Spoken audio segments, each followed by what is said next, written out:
So first question, and really for the AG, but Professor, you're welcome. As long as you keep it short. Unlikely. So when it comes to the religious exemptions, right? So the Tyson employee made it clear that it would go through the standard objection process.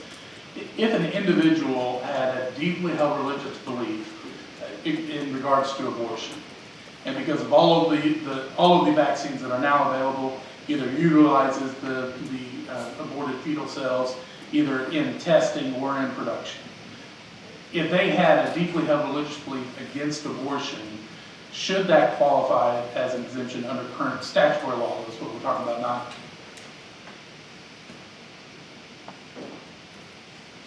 Consider that's a great question, and without a prior facts, I think telling us one way or the other, I think that's the case. So would you say that under the current, let's take COVID off the table, if they have somebody who asks for religious accommodations and they go through the standard process, are they digging into it deep enough to even get past that? Or will they have to actually be a little more strict in it if they're going to overcome a deeply held religious conviction about abortion? Yeah, Senator, to my mind, if an employee comes in and says, I have this deeply held religious belief, I cannot take the vaccine for religious reasons, honestly, I think the inquiry should stop there. Okay, thank you.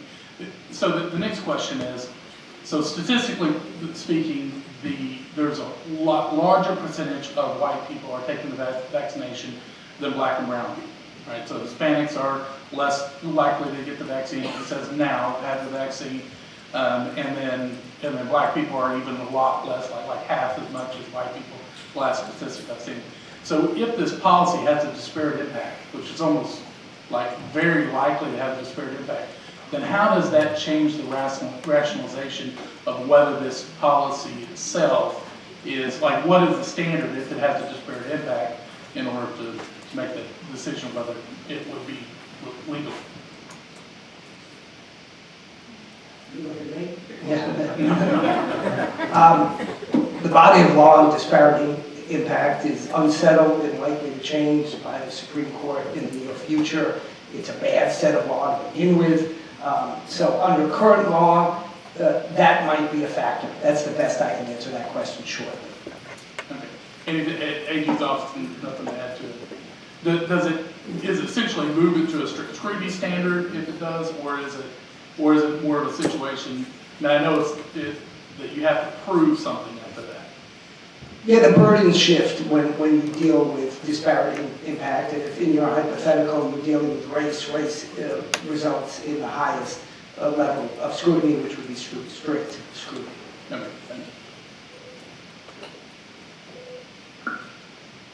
So we're still 4 minutes to the next witness. Thank you, Mr. Chairman.